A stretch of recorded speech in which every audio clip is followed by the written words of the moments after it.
जब लोहे की दुकान में जाते हैं तो दिखता है कि लोहे के दुकानदार ने लोहे बहुत सारे ऐसे दुकान के बाहर छोड़ रखे हैं। वो सब लोगों को भीतर नहीं रखता, बहुत सारे गर्डर, छड़, सरिया बाहर पड़े रहते हैं। और उसके बगल में ही अगर कहीं पर देखोगे तो एक और दुकान होता है हमारे ज्वेलर्स का, और उनके यहां जब जाकर के देखोगे तो क्या बिकता है? आप सोनी लोगों की दुकान में क्या बिकता है? सोना बिकता है। वो सोना क्या हम बाहर छोड़ते हैं? नहीं, उसके लिए एक अलग से स्ट्रांग रूम बनवाते हैं। उसके अंदर बड़े मजबूत लोहे का सेफ रहता है। सेफ के अंदर फिर और दरवाजा होता है छोटा वाला, उसके अंदर फिर और दरवाजा निकलता है, उसके अंदर एक पेटिका होती है, उस मंजूसा के अंदर छोटा वाला डिब्बी रहता है, डिब्बी के अंदर और डिब्बी रहता है, उसके अंदर लाल रंग का कपड़ा रहता है, उसके अंदर फिर सोने की अंगूठी होती है।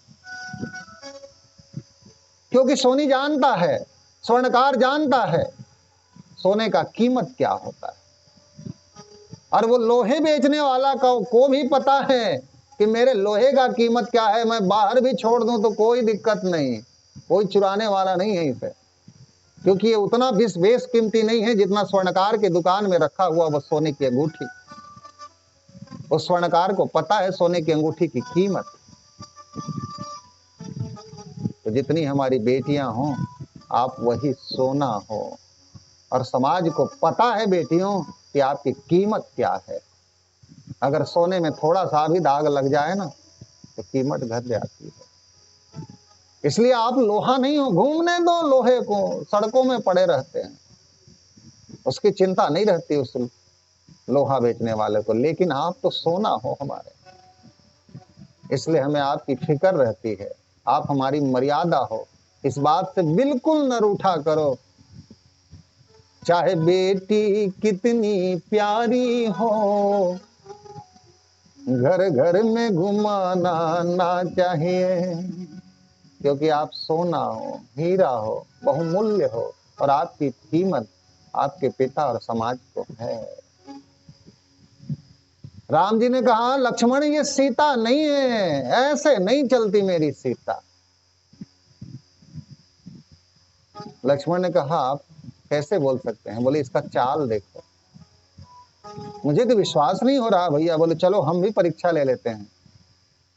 सामने पहुंचे राम जी, मैया सती जो सीता का रूप धरी है राम जी की ओर देखी, और जैसे ही सती सोच रही है कि ये तो राजकुमार है, मुझे सीता समझ के व्यवहार करेगा, उसी समय राम जी ने हाथ जोड़ लिए, बोले माता जी प्रणाम।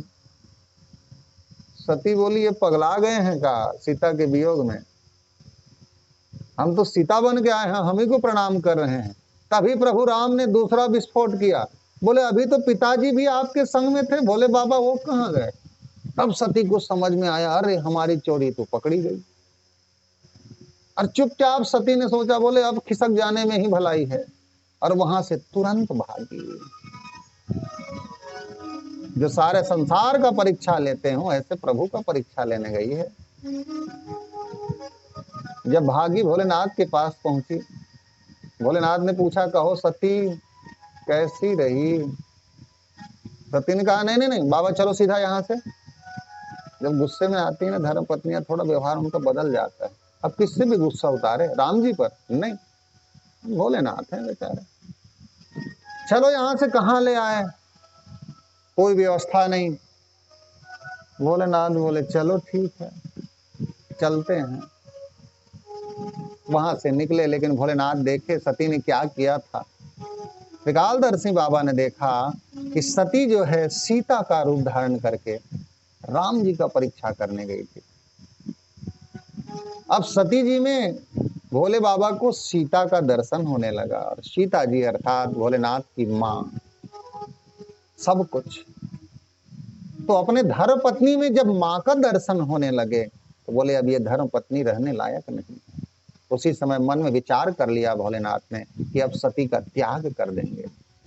आकाशवाणी भी हुई, बोले बाबा जो सोच रहे हो सही है, हमारे तरफ से भी बिल्कुल सील लगाते हैं हम, वैसे करना। भोलेनाथ पहुंच जाते हैं अपने कैलाश में, और वो समय भी आता है, दक्ष के संग उनकी लड़ाई होती है, और दक्ष भोलेनाथ को अपमानित करने के लिए बृहस्पति 100 यज्ञ करता है, जिसमें जाने के लिए सती भोलेनाथ के पास आती है और भोलेनाथ से निवेदन करती है कि प्रजापते ते स्वसूरस्य सांप्रतम निर्यापितो यज्ञ महोत्सवः कीला। जब सती को पता चला कि उनके पिताजी के यहाँ यज्ञ हो रहा है, विशाल यज्ञ है महाराज, तो भोलेनाथ के पास आई और आकर के भोलेनाथ को मनाने लगी हैं। यहां देखिएगा, जब धर्मपत्नी को अपने पति से कोई बात मनवानी हो तो व्यवहार कैसे करती है। प्रजापते ते स्वसूरस्य सांप्रतम। सती आई भोलेनाथ के पास और आकर के अपने पल्लू को उंगली में लपेटते हुए बोले, बाबा आपके जो ससुर जी हैं ना, उनके यहाँ यज्ञ चल रहा है, देखने चलें क्या। भोलेनाथ बोले, हैं ये भाषा कैसे बदला हुआ है। ऐसे समय में तो बोलती है कि हमारे पिताजी के यहाँ वो है, हमारे पिताजी के यहाँ ये है, और आज बोल रही है आपके ससुर जी के यहाँ हो रहा है। प्रजापते ते स्वसूरस्य सांप्रतम। तो निश्चित रूप से कुछ न कुछ दाल में काला है। बोले क्यों सती, सीधा सीधा बोलो ना, इतना तुम मुस्कुरा रही हो, हंस रही हो, कारण क्या है। भोलेनाथ जानते हैं हमारे छत्तीसगढ़ी में एक कहावत है, और कहावत यह है, बड़ी पुरानी कहावत है कि ढिल ढिल बैठ कुदारी और हंस के बोले नारी। अगर धर्मपत्नी ज्यादा मुस्कुरा के बोले ना, समझ लो अब तुम शिकार होने वाले हो। जैसे वो कुदाल होता है, एक फावड़ा या कुदाल, कोई मिट्टी खोदने के लिए अगर ऊपर उठाया है और कहीं उसका जो लकड़ी लगा है बेंट वो ढीला है, तो वो फावड़ा सिर में गिर जाता है। तो पहले के सियान लोग बोलते थे कि कुदारी का बेंट अर्थात जो लकड़ी लगा रहता है डंडा, वो मजबूत होना चाहिए और अच्छे से लगा हो, नहीं तो जमीन खोदने की जगह सिर खुद जाएगा। और धर्मपत्नी बोले आए और कहीं मुस्कुरा करके बोल रही है तो समझ लो अब तुम बलि के बकरा बनने वाले हो। भोलेनाथ भी देख रहे हैं, अभी तक के तो ऐसा कभी नहीं करती थी, आज क्यों कर रही है। बोले कारण क्या है। तो प्रजापते ते स्वसूरस्य सांप्रतम निर्यापितो यज्ञ महोत्सवः कीला। महाराज पिताजी के यहाँ जाना है, मैके जाना है। बोले हाँ, लेकिन देवी वहां से तो कोई खबर सूचना नहीं आया हमें लेने के लिए, कोई इनविटेशन आया है क्या। बोले नहीं तो आया महाराज, भूल गए होंगे। बोले कैसे भूल जाएंगे, पहला निमंत्रण किसी भी पिता के यहाँ से बेटी के घर को ही निकलता है, और अगर नहीं निकलता तो ध्यान दीजिए, अगर घर में कुछ भी कार्यक्रम है आपके यहाँ तो पहला निमंत्रण बेटी के ससुराल में भेजना चाहिए। सबको भूल जाएंगे चल जाएगा, लेकिन यदि आपने अपने बेटियों को भुला दिया तो दक्ष जैसी स्थिति हो जाती है। इसलिए घर से जब भी कोई भी निमंत्रण हो, अच्छा शुभ कार्य हो, तो पहले अपने बेटियों को बुलाइए। भोलेनाथ ने कहा क्यों, इनविटेशन कार्ड आया। बोले नहीं महाराज। ठीक, कोई और सूचना देने आया है। बोले नहीं। अरे कम से कम ये बता दें वो व्हाट्सएप में मैसेज किया है क्या। बोले नहीं किए हैं बाबा। तो बोले कैसे जाएगी जब कोई वहां से सूचना ही नहीं है। बोले मैके है ना बाबा इसलिए जाती। बोले बिल्कुल नहीं, उस स्थान पर कहीं मत जाइए, कभी मत जाइए जहां पर आप अपमान होता हो। तुलसी तहां न जाइए कंचन बरसे में। जहां जाने से आपको सम्मान न मिलता हो उस स्थान पर जबरन नहीं जाना चाहिए, चाहे वह पिता का ही घर क्यों ना हो। लेकिन सती मानी नहीं। रामचरितमानस में अनेक ऐसे नारी पात्र हैं जिन्होंने बहुत हठ किया है और उसका परिणाम बड़ा घातक हुआ है। हठ करें लेकिन एक सीमा तक ही करें। एक हठ किया था कैकेयी ने, क्या परिणाम निकला? एक हठ किया था शूर्पणखा ने, मैं राम तुमसे ही विवाह करूंगी, क्या परिणाम निकला? नाक कान कटाई। एक हट करी है सीता जी ने, लक्ष्मण जी ने जब रेखा लगाई, इस पार नहीं रहूंगी उस पार जाऊंगी, रावण को देना है मुझे, भिक्षा देना है, क्या परिणाम निकला? जो भी हठ ज्यादा करे परिणाम बड़ा घातक होता है। आज सती भी वही हठ कर रही है, हठ करके गई, और जब गई मायके में तो कोई सम्मान नहीं है। भगनी मिली बहुत मुस्काता, बहनें भी थी ना, वो भी बहुत हंस रही थी उस पर, देखो बिना बुलाए आ गई है, कैसी बहन है हमारी। और सती अपमान सह रही है। कहते हैं कि संसार में सबसे बड़ा दुख कौन सा है? कौन सा दुख है जिसे आप सबसे बड़ा मानते हैं? वो दुख है जाति अपमाना। अगर अपनों के द्वारा आपको अपमान किया जाए, यद्यपि जग दारुण दुख नाना, और सबते कठिन जाति अपमाना। सबसे कठिन है दुख, वो है अपने जाति वालों के द्वारा किया गया अपमान। सती वो भी सह रही है। सोचने लगी एक बार यज्ञ मंडप का दर्शन कर लूं फिर लौट जाऊंगी। यज्ञ मंडप में देखी तो सबके लिए यज्ञ भाग है, परंतु भोलेनाथ के लिए कोई यज्ञ भाग नहीं।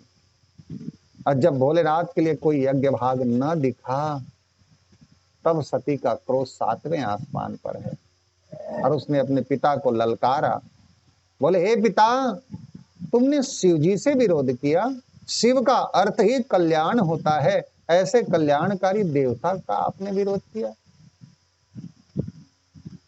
जिनके लिए सारा संसार तप करता हो। देवता, दानव, असुर, नाग, किन्नर, पुन्नग, मानव, सब जिन्हें अपना मानते हो, ऐसे भोलेनाथ के लिए इस प्रकार का व्यवहार। इसलिए तुम जैसे अहंकारी पिता के अंश से उत्पन्न इस शरीर को अब मैं धारण नहीं करूंगी। और वहीं पर योग की अग्नि से अपने तन की आहुति कर देती है। शिवगण जो पहुंचे हुए हैं घोर विध्वंस मचाने लगते हैं। दक्ष का सिर कट जाता है। सभी देवताओं को दंडित किया गया, और जब सब के सब दंडित हुए, यजमान दक्ष का जब सिर कटा, सभी संत व्याकुल हो गए। बोले, अब इस यज्ञ की पूर्ति कैसे हो? तो बोले, जिन प्रभु ने ऐसा लीला रचाई है उन्हीं प्रभु के चरण में चलो, उनके शरण में यदि जाते हैं तो निश्चित रूप से कृपा करेंगे। और सभी देवता मिलकर के भोलेनाथ के शरण में आ जाते हैं और निवेदन करने लगते हैं कि बाबा कृपा करके इस दक्ष को जीवन दान दे दो। भोलेनाथ ने कहा, ठीक है, लेकिन इसके लिए इसके जो ब्लड ग्रुप है उसी ब्लड ग्रुप का अगर सिर मिले ना तब जीवन दान मिलेगा। बोले, इस ब्लड ग्रुप का? बोले, हाँ। ये दक्ष हमेशा मैं कहता था, अहंकारी था। तो जो जीव मैं कहता हूँ, अहंकार करता हूँ, उसी का सिर काट के लाओ तो ये ऑपरेशन सफल होगा, दूसरे ब्लड ग्रुप वाले का नहीं होगा। खोजे कौन जीव है जो मैं कहता है। तो एक बकरा मिला जो दिन भर मैं और मैं बोलता है। बोले, ये है इसके जैसा मैं और मैं कहने वाला। कुछ लोग होते हैं प्यारे जो कहते हैं कि मैं, सिर्फ मैं, हर चीज में स्वार्थ, दूसरों के लिए वो कभी सहायता नहीं करते, सिर्फ अपने लिए जीने वाले लोग हैं। अरे अपने दुख में रोने वाले तो मुस्कुराना सीख ले, दूसरों के दुख दर्द में आंसू बहाना सीख ले। खुद खाने में मजा नहीं जो औरों को खिलाने में, 4 दिन की जिंदगी किसी के काम आना सीख ले। जीवन क्यों मिला है हमें? दूसरों के लिए। लेकिन यह अहंकारी दक्ष आज मरा पड़ा है, सिर कटा हुआ है। बकरे का जब सिर लगाए, ये दुनिया का पहला ऑपरेशन था, सर्जरी था जो भोलेनाथ कर रहे हैं। आज भी ये संभव नहीं है कि दूसरे जीव के शरीर में दूसरे जीव का सिर लगा दिया जाए, लेकिन भूत भावन भोलेनाथ ऐसे सर्जन हैं जो मनुष्य के धड़ में बकरे का सिर लगा देते हैं और वो जीवित भी हो जाता है। आशीर्वाद मिला, यज्ञ पूरी हुई। लेकिन भोलेनाथ अब बड़े चिंतित हैं कि घर में अब कोई नहीं, सिर्फ भोले बाबा हैं। सोचने लगे अब क्या करूं मैं। तो मन में विचार आया कि होई है या वही जो। प्यारे, जीवन में जब चिंता ज्यादा हो जाए ना, तो भगवान के हाथों में सौंप दो। ये हमेशा याद रखिए, इस अर्धाली को, इस चौपाई को जीवन में उतारने का प्रयास करिए कि होई है या वही जो राम रचि राखा, होई है वही जो, होई है या वही जो राम रचि राखा, होई है।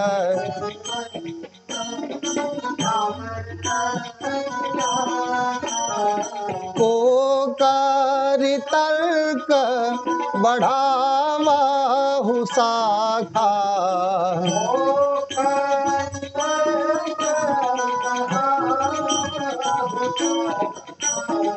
होई है वही जो राम रचि राखा, होई है वही जो राम रचि राखा। चिंता करने से चिता के पास जाना होता है और चिंतन करने से चिदानंद का दर्शन होता है। भय कितनो हो, संकट कैसा भी हो, कभी चिंता नहीं करना है।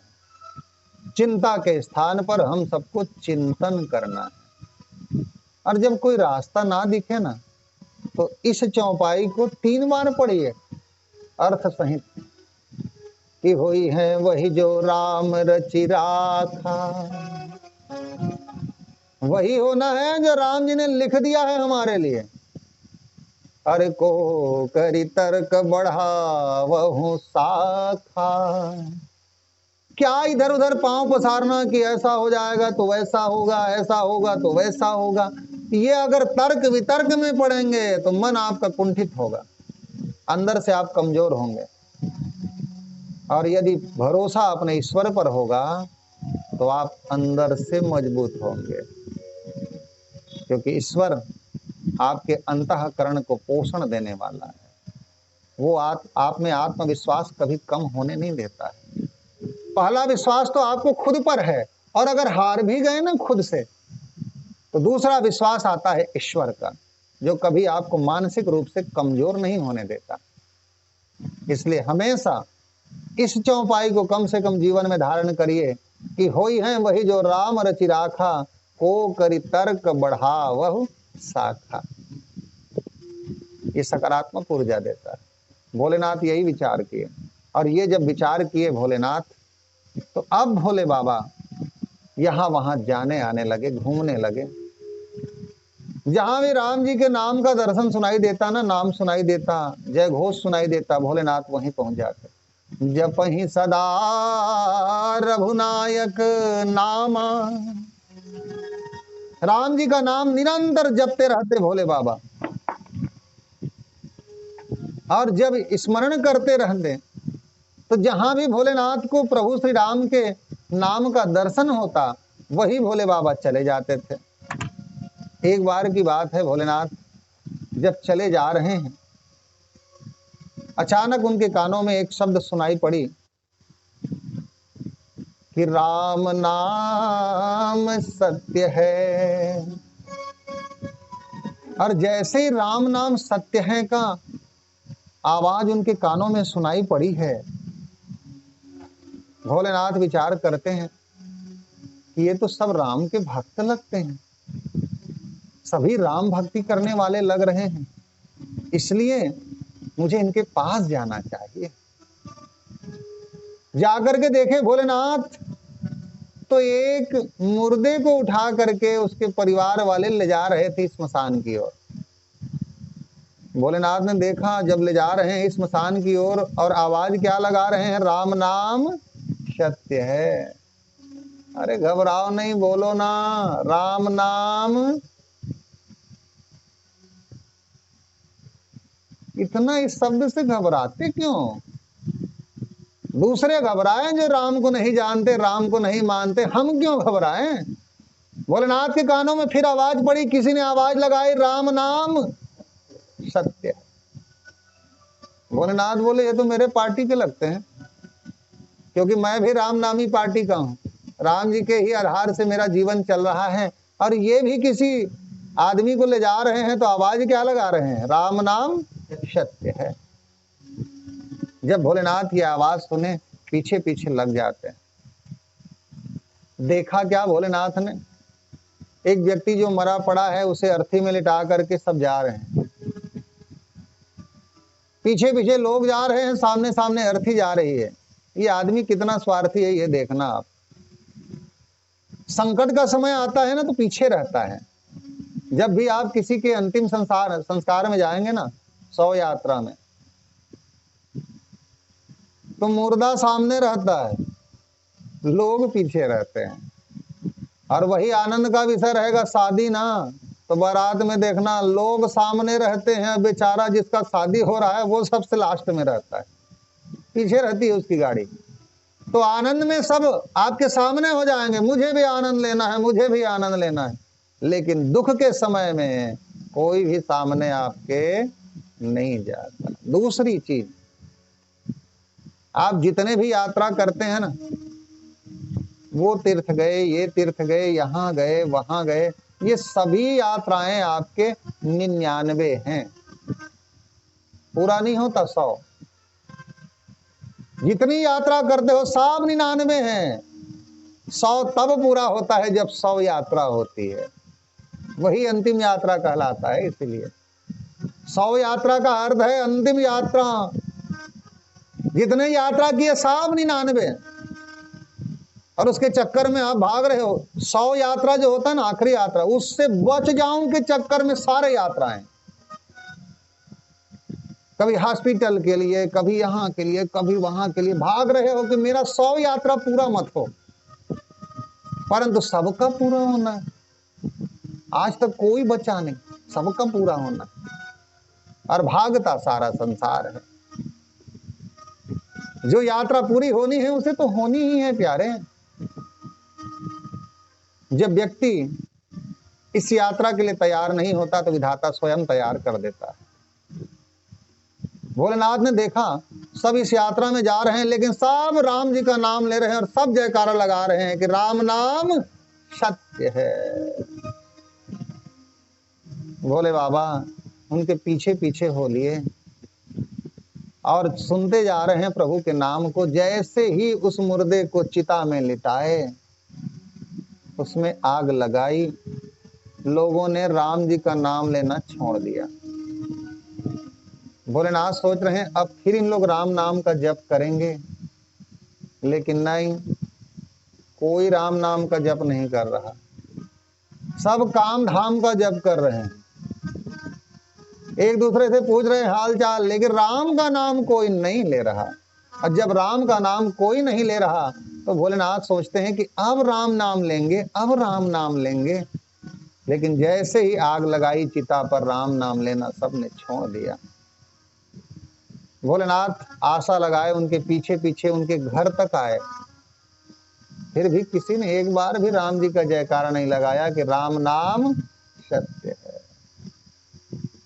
भोले बाबा उदास हो गए, सोचने लगे अभी तक तो ये बड़े राम भक्त थे, प्रभु का नाम चिंतन करते थे, नाम ले रहे थे, अभी ऐसा क्या हो गया कि इन्होंने भगवान का जयकारा लगाना छोड़ दिया। तो भोलेनाथ ने विचार लगाया और अंतिम निष्कर्ष पर पहुंचे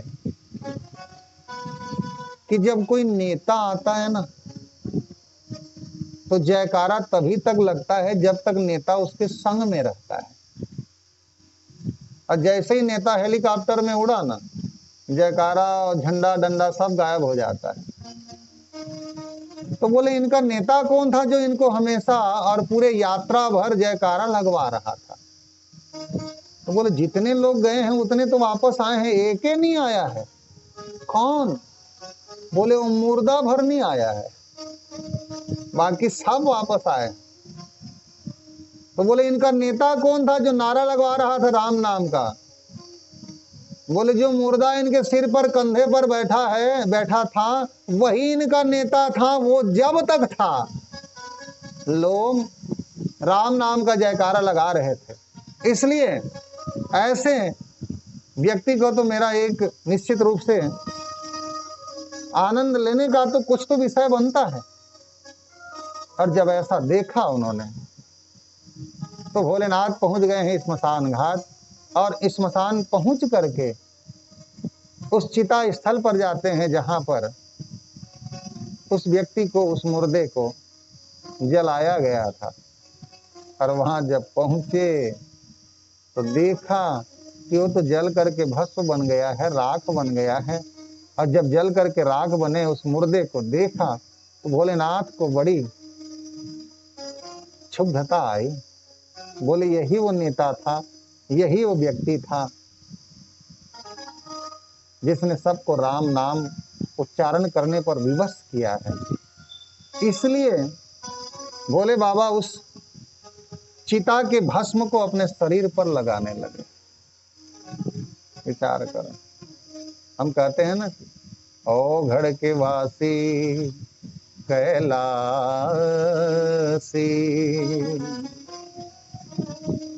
और घर में जाते हैं भोले बाबा क्यों जाते हैं? राम के तलाश में जाते हैं, राम भक्तों की खोज में जाते हैं कि कोई तो राम का नाम लेगा रे, कोई तो ऐसा होगा जो मेरे राम के नाम का उच्चारण करेगा, कोई तो कहेगा कि राम नाम सत्य है। भोले बाबा अब जब हार गए सबसे, तब तक व्यक्ति नाम लेता है जब तक संकट है, और संकट हटा तो प्रभु के नाम को भूल जाता है। कि दुख में सुमिरन सब करे, सुख में करे न कोई, और जो सुख में सुमिरन करे तो दुख काहे का हो। अगर सुख में भी आप सुमिरन करेंगे तो क्यों दुख आएगा? इसलिए सुख में है तो भी भजो ना, कभी दुख नहीं आएगा जीवन में, हमेशा मुस्कुराते रहोगे। दुख में भी मस्त रहे, सुख में भी मस्त रहे। दुख में भी आप मस्त रहोगे और सुख में भी मस्त रहोगे। भोलेनाथ अपने कैलाश पहुंचे, आसन लगाई और बस ध्यान में लीन हो जाते हैं। जपहि सदा रघुनायक नामा, जहाँ तह मिलहि राम गुण ग्रामा। भोले बाबा बस प्रभु के नाम में लीन हो जाते हैं। और उसके बाद संसार में एक राक्षस जन्म लेता है जिसका नाम था तारकासुर। त्राहि त्राहि मचा दिया है, अत्याचार कर रहा है। ब्रह्मा जी से वरदान मांगने लगा, बोले बाबा मुझे वरदान दो, मैं अमर हो जाऊं। ब्रह्मा जी ने कहा नहीं मिलेगा, अमर होने वाला वरदान कब का बैन हो चुका है, कुछ और मांग लो। तो उसने विचार लगाया, अभी भोलेनाथ समाधि में लीन है, और भोलेनाथ को समाधि से उठाने वाली सती प्राण त्याग चुकी है, इसका अर्थ है भोलेनाथ को कोई समाधि से उठाने वाला है नहीं, और भोलेनाथ को जो समाधि से उठाने जाएगा वो बचेगा नहीं। और भोलेनाथ जब तक समाधि से उठेंगे नहीं तब तक उनका ब्याह कहां से होगा, और ब्याह हो भी जाए तो संतान हो इसकी क्या गारंटी है। तो उसने वरदान मांगा ब्रह्मा जी से, बोले बाबा मेरी मृत्यु ना भोलेनाथ के पुत्र के हाथों में हो। ब्रह्मा जी ने कहा अब ठीक है, तथास्तु। और उसके बाद तारकासुर का अत्याचार और बढ़ जाता है, सबको सताने लगा तारकासुर। देवता विचार करते हैं तारकासुर को हम ऐसे में तो पार नहीं पाएंगे, मार नहीं पाएंगे। इसे मारने के लिए भोलेनाथ का विवाह होना और उनका संतान का जन्म आवश्यक है। तो बोले पहला उपाय है कि भोलेनाथ को समाधि से जगाया जाए। तो बोले कौन जगाएगा। तो कुछ लोग ऐसे होते हैं ना जिनको थोड़ा सा ना बड़ाई कर दो तो कुछ भी करने को तैयार। उन्हीं में से एक थे कामदेव। देवताओं ने खूब बड़ाई कर दी सभा में। कामदेव ने कहा ठीक है, मेरे सामने कौन टिकेगा। कहा क्यों। बोले मैं जगा दूंगा भोलेनाथ को। देवताओं ने कहा ठीक है, क्योंकि देवता सब फंसे थे। सबने एक ही उपाय कही कि भोलेनाथ को जगाया जाए, लेकिन बात वहां पर अटक रही थी। ये चूहों का एक बार सम्मेलन हुआ। सम्मेलन कैसा था चूहों का कि एक बिल्ली आ गई थी उनके क्षेत्र में, और बिल्ली आकर के चुपचाप आती थी दबे पांव और चूहों को पकड़ करके खा जाती थी। तो जितने चूहे थे ना, सबने एक बार बैठक रचाया और बैठक किया तो बहुत सारे उपाय आए। किसी ने कहा बंदूक ले आते हैं, खरीद करके बिल्ली को उड़ाई देंगे। बोले नहीं नहीं, बहुत महंगा हो गया है, बंदूक लाइसेंस बनवाना पड़ेगा। ओहो। किसी ने कहा जाल ले आते हैं।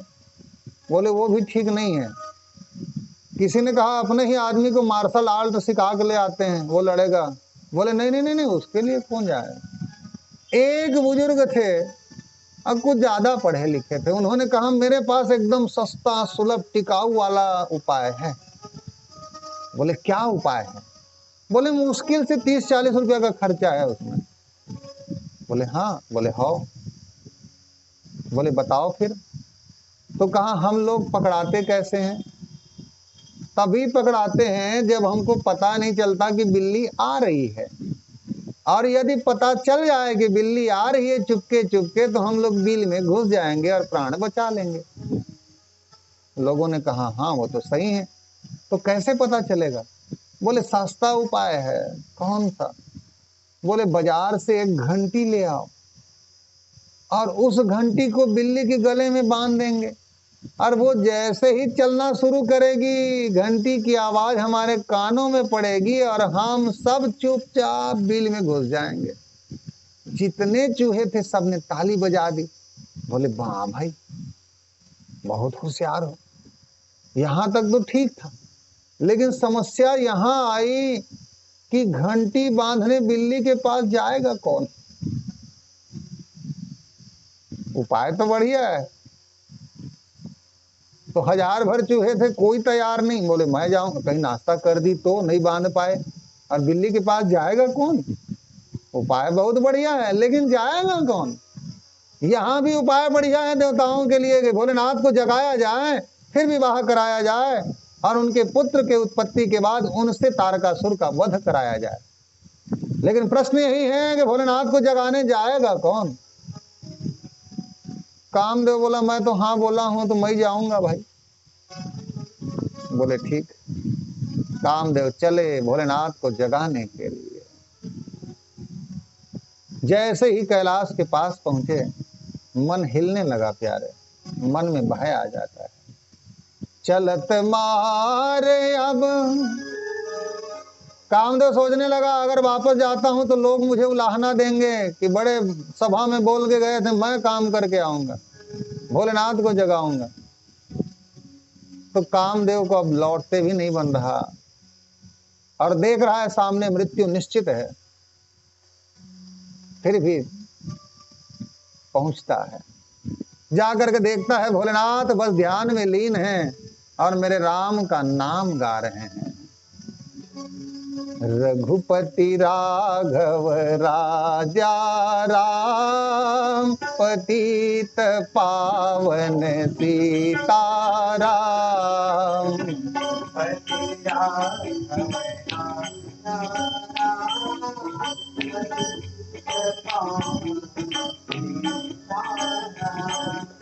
रघुपति राघव राजा राम, पतित पावन सीताराम।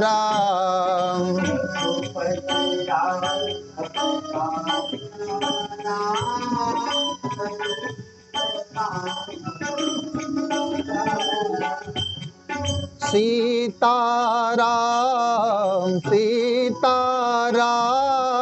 भज मन प्यारे राजा राम।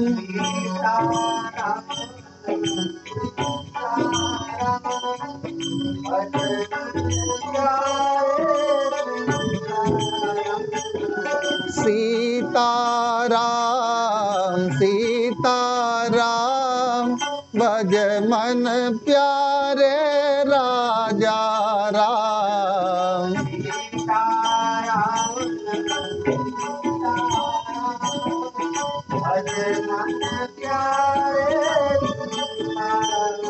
बोलो रघुपति राघव राजा राम, पतित पावन सीताराम।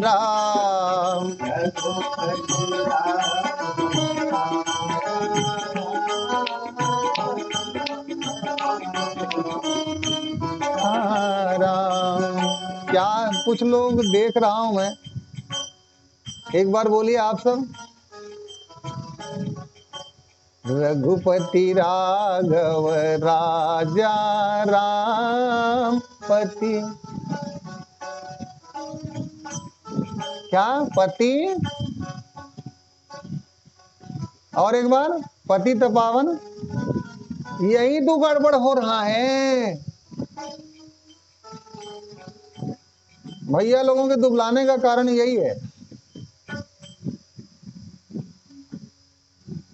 एक बार संधि विच्छेद करके देखो, पति तपावन सीताराम, रघुपति राघव राजा राम, पति तपावन, ठीक है ये पति तपावन सीताराम। Big mistake. इसका अर्थ यह होता है पति तपावन कड़ाही में, पति तपावन सीताराम। राम जी मैं अपने पति को हमेशा तलते रहूं, ऐसा मत बोलो। इसको बोलना ऐसे है कि पतित पावन सीताराम। पतित अर्थात जो गिरे हुए हैं, पतित हैं, उनको भी पावन करने वाले मेरे राम। और पति तपावन, मैं पति को दुख पहुंचाऊं, सताऊं, ऐसा मत बोलना। अब संभल के गाइएगा। रघुपति राघव राजा राम, पतित पावन सीताराम।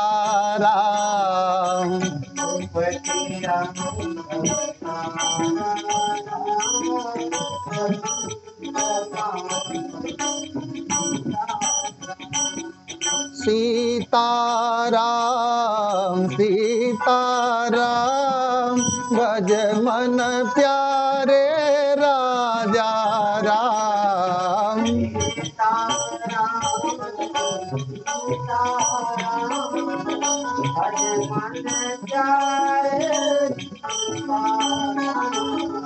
रघुपति राघव राजा राम, पतित पावन सीताराम।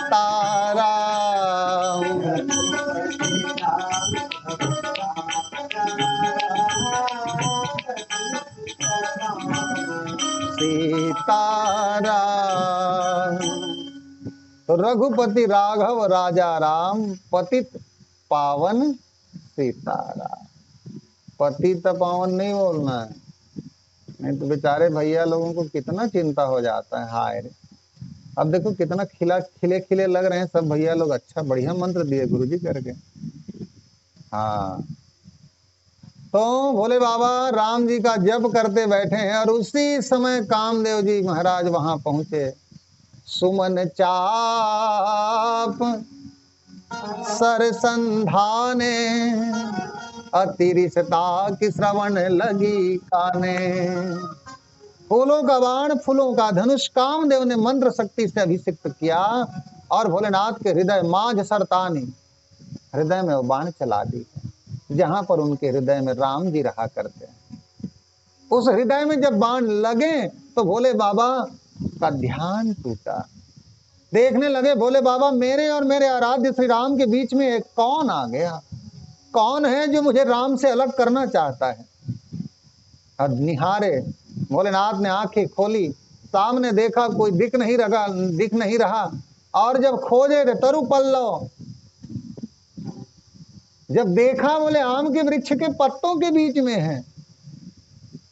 मदन विलोका, कामदेव को जब देखा आम के पत्तों के बीच में छुपे हुए, तो तब शिवती सर नयन उघारा।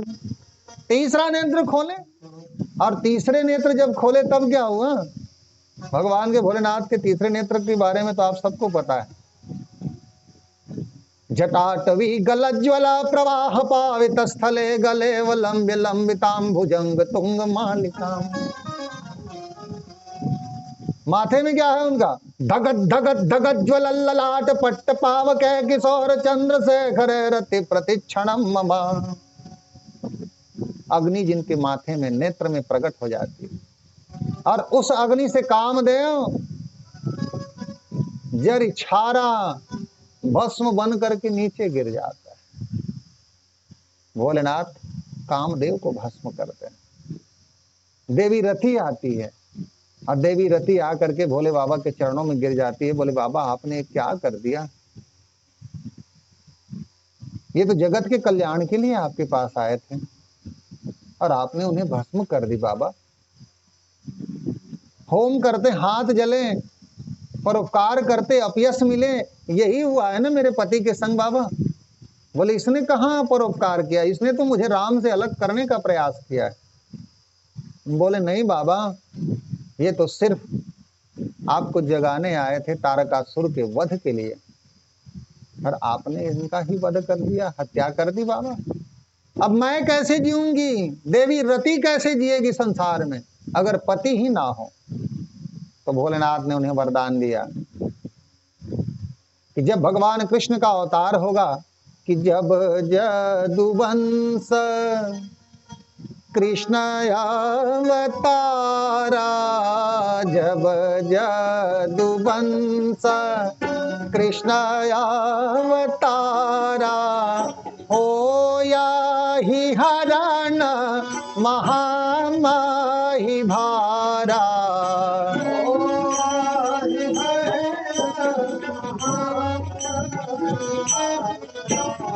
जब जदुवंश कृष्ण अवतारा, जब जदुवंश कृष्ण अवतारा, कृष्ण तनय हो यही पति तोरा, अवचन अन्यथा हो न मोरा।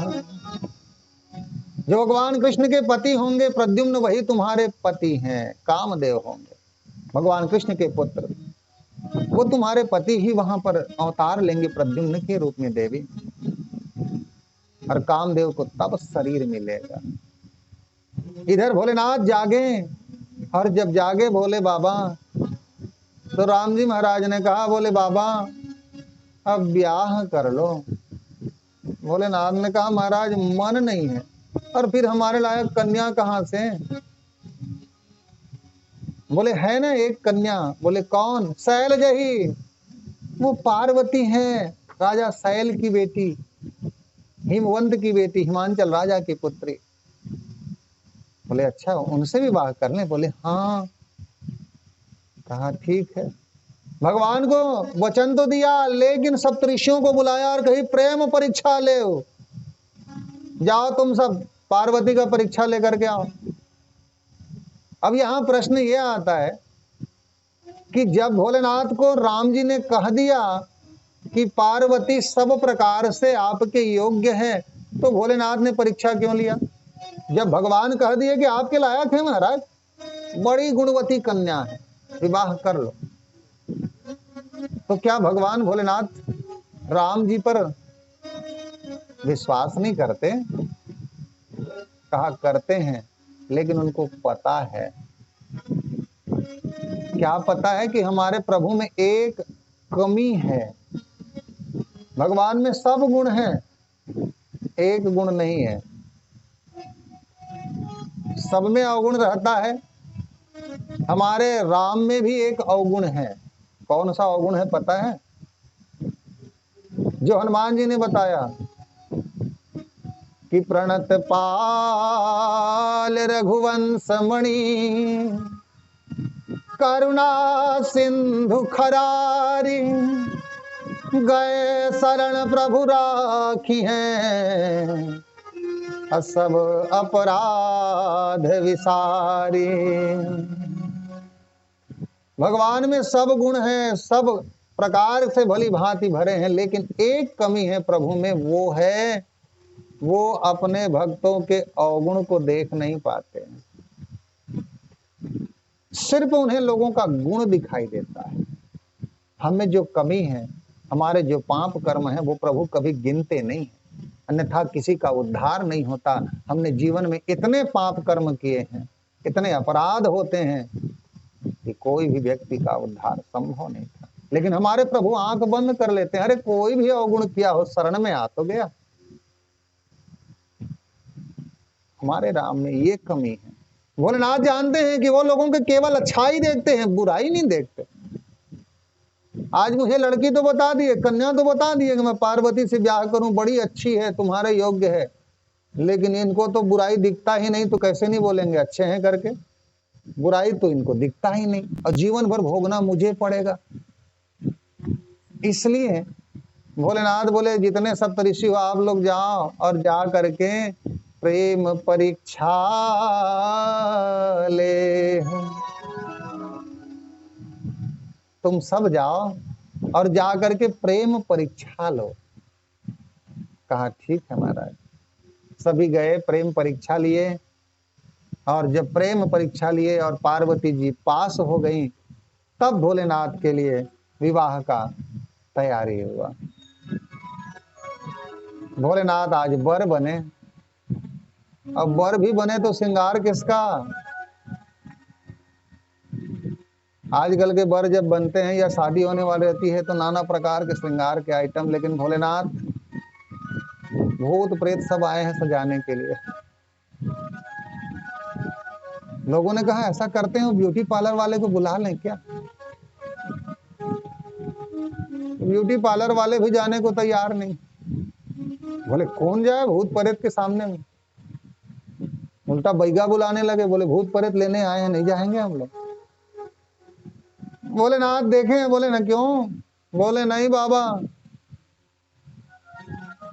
उधर से लक्ष्मी जी आ गई, बोले बाबा थोड़ा सा वो फेशियल करा लेते। बोले करा तो लेते भाभी, लेकिन ब्यूटी पार्लर वाला आए ना, और देखो तुम्हारी जटाएं बाबा, इसको ना ये थोड़ा स्ट्रेच कराएंगे ना, स्मूथनिंग कराओगे, मस्त लगोगे बाबा। बोले अच्छा। भोलेनाथ ने बोला ऐसा करो तुम ही लोग श्रृंगार करो रे। तो आज के जैसे वो ब्यूटी प्रोडक्ट तो मिला नहीं, क्रीम पाउडर इधर उधर, तो भस्म को ले आए। भस्म को हमारे छत्तीसगढ़ में क्या बोलते हैं? राख। राख को ले आए, और राख से भोलेनाथ ने कहा प्राकृतिक श्रृंगार होगा। अब गिर पड़े तो हर हर गंगा, पार्लर वाले तो आ नहीं रहे हैं। अब भूत प्रेत को सबको प्रसन्न करना है, भोलेनाथ को क्या है, वो तो प्रकृति के पुजारी हैं। तो उन्होंने कहा राख से हमारा श्रृंगार कर दो, क्योंकि ये राख सब दिन हमारा साथ देता है। पवन दीवान जी का एक शब्द मुझे याद आ रहा है राजिम वाले महाराज कहा करते थे कि भोलेनाथ राख का श्रृंगार क्यों करते हैं। वो छत्तीसगढ़ी के बड़े मार्मिक व्याख्या करते थे। बोले इसलिए करते हैं क्योंकि किसी का जन्म हुआ, नहीं वो छत्तीसगढ़ी में बोलते थे, जब कोनो के जन्म हुए तो लड़का ला पज्जी पहना के राख, लड़का बड़े हो गए तो ओकर एक ठन 3 चकिया साइकिल राख, थोड़ा कन लड़का आऊ बाढ़िस तो ओकर बड़का साइकिल राख। गांव ले आप पढ़े लड़का है शहर जात हवा तो ओकर फटफटिया राख, और फटफटिया के पेट में पेट्रोल भरा के राख। अब कॉलेज ले अगर शिकायत आ गए तो घर में बहुरिया राख, बेटा बहुरिया दोनों 2 कौरा दे दिन तो धीरज राख। खा पी डारे हैं तो बारी कोला ला राख, और मर गए तो हो गए राख। वो कहा करते थे जन्म से लेकर के मृत्यु तक राख ही राख है। इसलिए भोलेनाथ प्रकृति के पुजारी हैं, प्रकृति पुरुष हैं। उन्होंने प्राकृतिक वस्तु से श्रृंगार किया, न उन्होंने फाउंडेशन खोजा, न फेस पैक लगाई, न इधर उधर के कुछ और किए, बस प्रकृति का श्रृंगार है उनके संग में किया। और बारात भी निकले तो नहीं कि मेरे लिए BMW लाओ कि ऑडी लेकर के आओ उसी में बैठूंगा, ऐसा नहीं किया उन्होंने। बैल पे बैठ गए भोले बाबा और बैल पे बैठ करके निकले हैं। जितने देवता आए थे तो वो तो सब जींस टी-शर्ट वाले थे, मोस्ट VIP एकदम। भोलेनाथ को देखे जब भगवान विष्णु जो परम मित्र भोले बाबा के, उन्होंने देवताओं से कहा देखो भैया सब अपने अपने ग्रुप में जाना, भोलेनाथ के संग ही मत लगे रहना, क्योंकि ठिकाना नहीं है, भूत प्रेत गंजा भंगा है, लड़ाई झगड़ा उठ गया तो भागते नहीं बनेगा हम लोगों को। तो अपने अपने ग्रुप में चलना, अलग अलग चलना। भोलेनाथ बोले ठीक है जाओ अपने अपने ग्रुप में, मैं अपने ग्रुप में जाऊंगा। बोले ठीक है। और जब भोलेनाथ पहुंचे हैं तो देवी मैना आरती लेकर के आई। आरती लेकर के आई तो देखते हैं भोले बाबा को, अरे बाप रे, वो सर्पों की माला और इधर उधर सब जटाजूट, तो मैना रानी बेहोश होकर के गिर जाती। भगवान विष्णु पास में आए, बोले एकरे वो कह रहे तुम लोग और बहुत बने पही ले रहता, देखा तुम्हारे सासे शहीद हो जाही लागत है अभिचे। भोलेनाथ बोले क्या हुआ तो? बोलो बेहोश होके गिर गए हैं महाराज, आरती करने आए थे आपका। बोले आप हमार सास बड़ा चौतरा है जी। बोले कैसे? बोले जितने लोग हैं सब क्या करते हो आप लोग, परछन करते हो, तो वो दिया लेके जाते हैं दमान को परछन दिखाने। तो हमारे सास बड़ी चालाक है और चतुर है, जिसके माथे पर साक्षात चंद्रमा हो उसको क्या दिया दिखाऊंगी। पानी से ऐसे हाथ छूते हैं, फिर आग में तपाते हैं, फिर ये करते हैं। तो बोले जिनके स्वयं के अपने जटाओं में गंगा जी स्वयं प्रवाहित हो रही हो,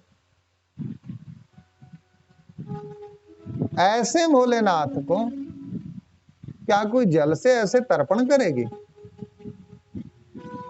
चांद सूरज जिनके माथे पर हो उनको दिया दिखाएगी। इसलिए उन्होंने नाटक किया बेहोश होने का और बेहोश होकर के गिरी।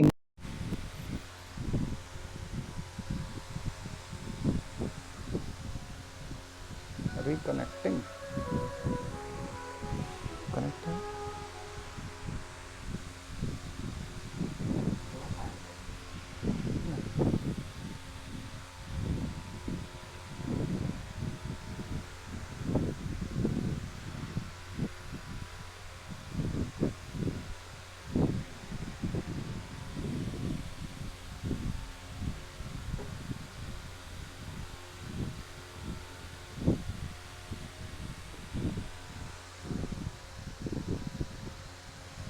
वो तो चालू है ना। हाँ श्री राधे।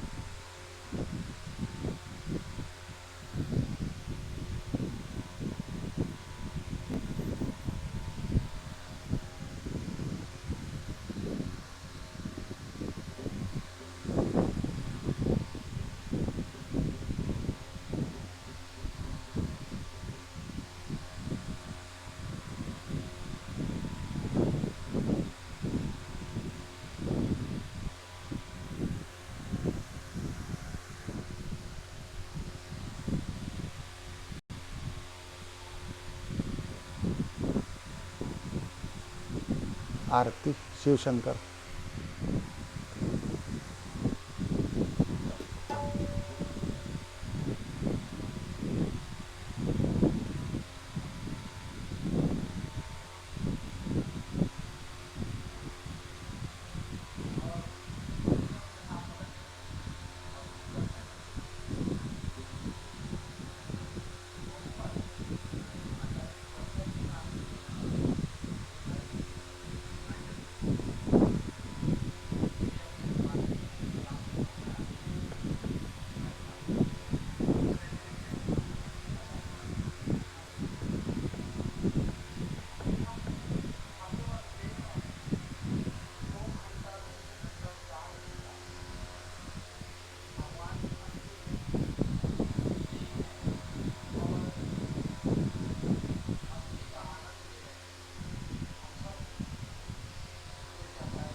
परमत वही वाला दे देवा।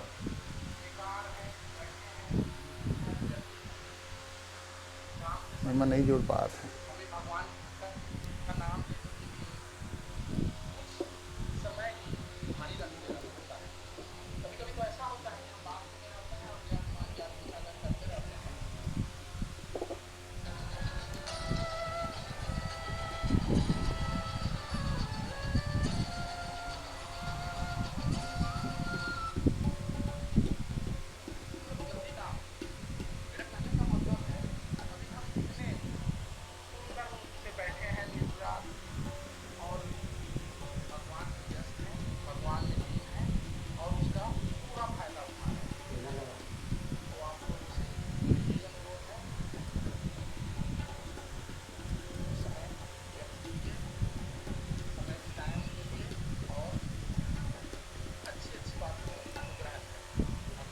श्री राधे।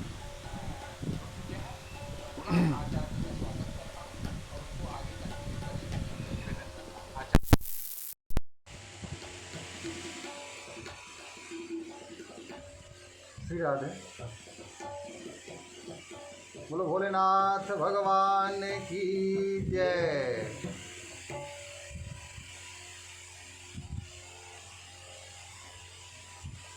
एक बार हाथ उठा के सभी बोलेंगे, बोलो हर हर महादेव।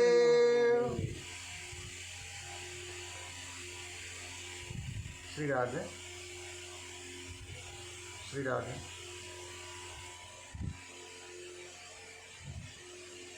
हरि ओम। श्री राधे। श्री राधे।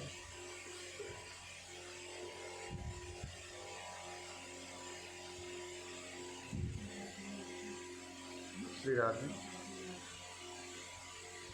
आवाज आ रही है आप लोगों को?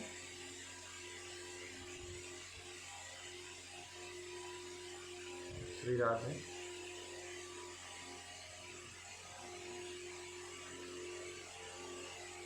हरि ओम। श्री राधे।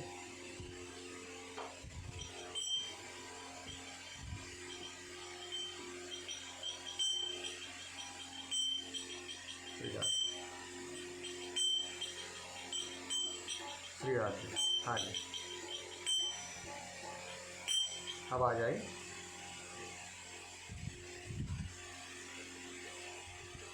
हरि बोल।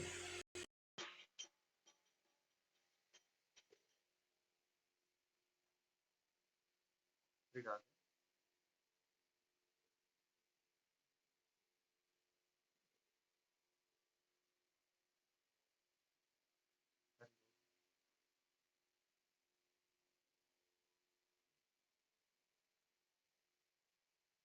हाँ जी, श्री राधे।